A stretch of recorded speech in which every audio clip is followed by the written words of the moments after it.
来我们要来关心到的是哈米尼真的吗？是海山市的殉道引爆了圣战吗？今天会特别来关心到是美以一的战火，现在似乎已经演变成了宗教末日战吗？三大信仰在这个时候对撞，中东会不会全面失控？今天会一起来做关心。本来觉得这个美以战争是地缘政治的一个战争，但是现在会不会引爆的是宗教战争，演变成包括了有基督教、犹太教跟什叶派伊斯兰教的这一场宗教战争呢？为什么会讨论这个话题？就是因为《经济学人》他这边做了一个最新披露，他说，已故的最高领袖哈米尼呢，他在开战前曾经多次拒绝转移到地下掩体去做避难。那在这个演讲，甚至在演讲当中，他还刻意引用当时哈米尼刻意引用了有一个什叶派的历史中最悲壮的一幕，就是当时呢什叶派第3任，同时也是穆罕默德的外孙，他叫做伊玛目海山，曾经在一场战役当中，这个是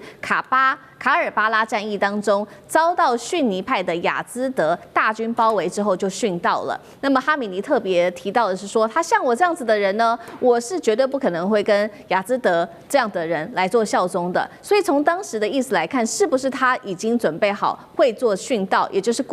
是他这一次是故意要在美以的攻击当中殉道吗？这是来自于《经济学人》提出来的一个观点。那也因此，现在有许多的什叶派的这个神职人员也宣告，他们接下来要帮哈米尼报复，所以他们要来正式的发动圣战。好，《经济学人》他这个报道这个样的观点的分析，真实性到底有多高？殉道对于什叶派的意义，赖老师又怎么看？我觉得目前的判断是越来越趋向于说，哈梅内伊应该是选择殉道的一个方式啊。至少如果以色列跟美国不敢直接的第一时间，那么对他做斩首行动的话，他也证明了他的勇气跟勇敢啊。那这个对于凝聚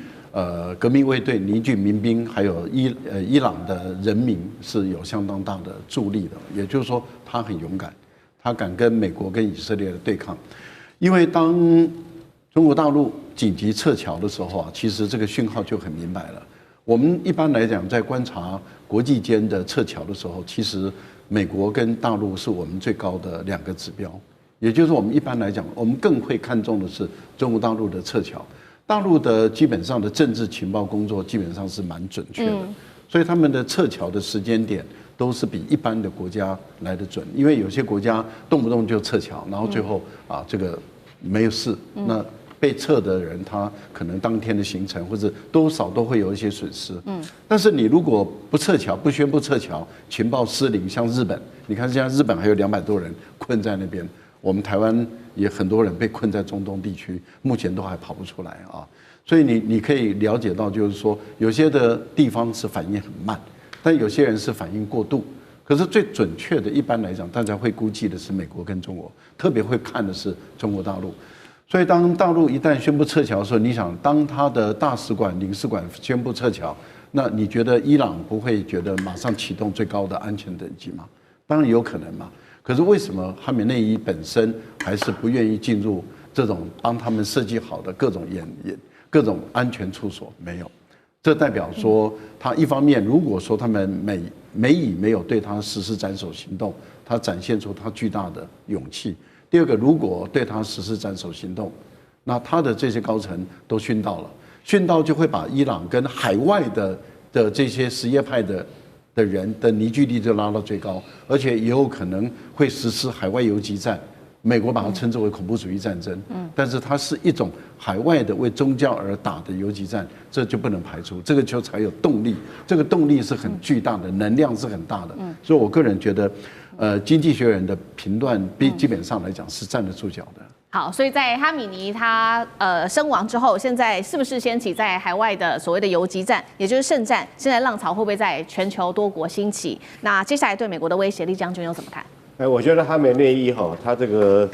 殉道的可能性是非常高的。第一个，以他的个人的价值来看的话，他已经80几岁了嘛，而且身患癌症如果说不管之后来讲的话，老死或者是病死，那他一生大概就是默默无名了哈。可是如果这一次他可以用殉道的方式激起整个什叶派对美国的对抗来讲的话，他的名声可能会留下去。所以我觉得他可能有这种宗教的心态来做殉道。那我将他称之，将哈梅内伊这次的举动称之为一个最大的恐怖的这种炸弹自杀客哈，他利用自己自杀，然后引爆了全世界所有什叶派的圣战。那目前来讲，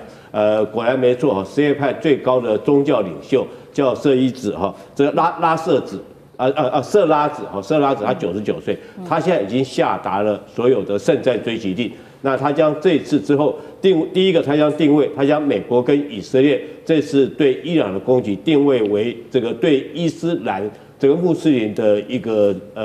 攻击的行动，哈，是一个已经定位成一个宗教战争，那就非常可怕。所有战争里面最怕的，如果说只是因为经济因素，或者是地理的因素、资源争夺因素，或许还好解决。但最怕的就是2种战争，第一种是民族战争，第二个是宗教战争，那永远没完没了。除了中国之外，哈，中国大概不打宗教战争，但是我们很难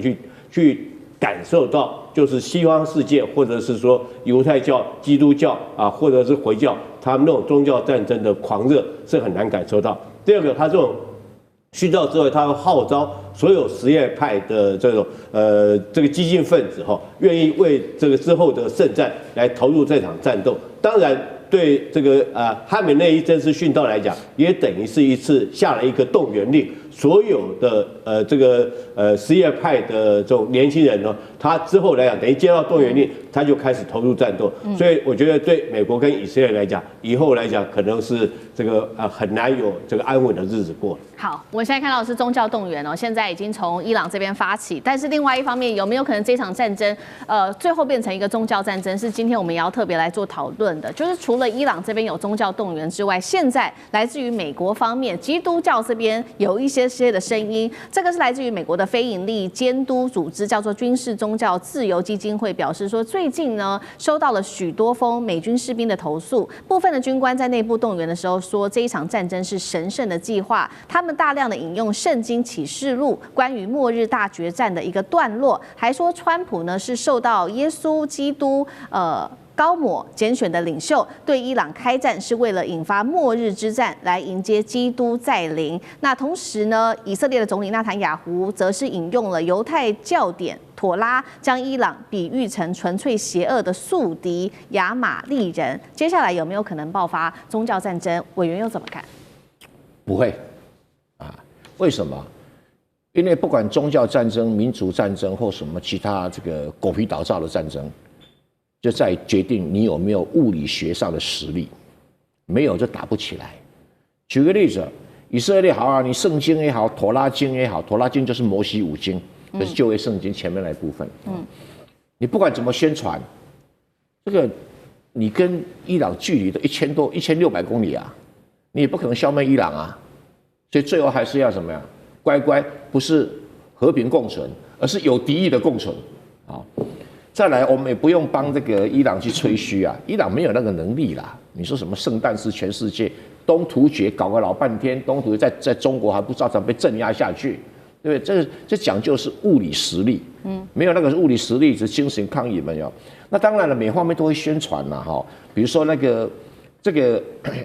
所谓的哈米尼被宣传成殉道，但我看怎么看都不像殉道，殉道会把老婆、小孩、孙子带在旁边给人打吗？不可能的嘛，可是有这个需要，你总不能告诉他说哈梅你是被骗的，被川普骗了，所以被打死的。是他真的是被川普骗啦，可是被骗多难听啊，对。那可是这样宣传可以鼓起这个什么伊朗力，可是问题伊朗人没那个实力啊。你说什么全世界圣战士如果几只小猫，那个恐怖分子街头上会有了，比那个美国那个整天开枪人数还少啊。美国一年街头上开枪至少死1000人啊！我讲的是警察开枪的哦，不包括自己开枪杀来杀去的哦。那规模根本还不能跟这个比。那你要像宾拉登搞是911哈，那宾拉登手上几十亿就为了这个计划，你像伊朗拿了个几十亿啊，不切实际了哈。所以这个战争本身要回归物理原则，你有多大的本钱、武力、粮食、弹药、补给啊？能够从事多大规模的一个运作，所以你说要变成宗教战争，你看那个十字军东征赢了吗？没赢嘛，战线太长了嘛，所以这个宗教战争在大部分的内战比较残酷，因为我离不开你，你离不开我，对，所以就会杀得很残酷。但是如果是2个宗教离很远，你美国基督教你离伊朗多远？你怎么可能消灭伊朗来回伊斯兰教？那什叶派也没有特别厉害，逊尼派 IS 就是逊尼派，还比那个什么什叶派更强。所以宣传你不要被宣传的给骗了，宣传是专门在骗人的。好，那我们也回顾到说，那这一场战争现在中间有一些的争议，就是在大家在了解说为什么当初哈米尼会被斩首，还有48名的这些高层会被团灭，是不是当中伊朗内部有内鬼？也就是说，现在把矛头指向了伊斯兰革命卫队的精锐部队的这一位司令，他是圣城旅的司令卡尼，从2020年他就担任这个圣城旅司令的这个指挥官。那现在在怀疑是不是他当初把一些消息透露给以色列的情报单位摩萨德，所以说他没有在这一次美国的斩首当中身亡，有没有可能？杨老师怎么看？他就算不是内鬼，他现在也一定是内鬼。因为你是唯一在最高层当中没有死亡的，自己很危险，对不对？所以呢，当然他就不可能再继续担任圣城旅，就是革命卫队的司令了哈。至于哈梅尼是不是殉道，我觉得很简单，伊朗人选择相信他是殉道。一个他们认为说他不需要去停留在最高领袖的办公室。因为你在图片上看到，就是总统办公室中间有个清真寺，然后旁边就是最高领袖办公室，那打得很精准。那总统办公室完全这个一毫无伤，所以这个对伊朗人而言，其实这个86岁的哈梅尼在他的办公处所，那我们就来因公殉职吧，对不对？那当然你会觉得，为什么他的女儿、他的孙子？因为你也不知道哪一天会被炸嘛。但是在那个时间点你还去那个办公处所，其实他大概知道。他就要选择了一个道路，那伊朗人就选择相信如此。那另外就是我们看到，他整个49位，包含和这个哈梅尼的这个高层都被干掉。可是你看到后面非常有节制、有步骤，而且还蛮精准的18波的攻击，27个美军基地、雷达，然后呢海军基地，以及以色列的各式的基地，特别是特拉维夫。虽然这个越打越少。但是呢，一直持续，就表示说，其实他们等于就是说，立章就讲的没错，他有一点这种所谓去中心化，但事实上不是完全去中心化，那否则怎么去协调27个基地谁打谁啊？对，谁去打？所以那个机制还是在。我觉得，尤其是现在一直在传出来，就是哈梅尼的儿子穆杰塔巴。那如果是他的话，不管是不是他，我觉得在这个事件之后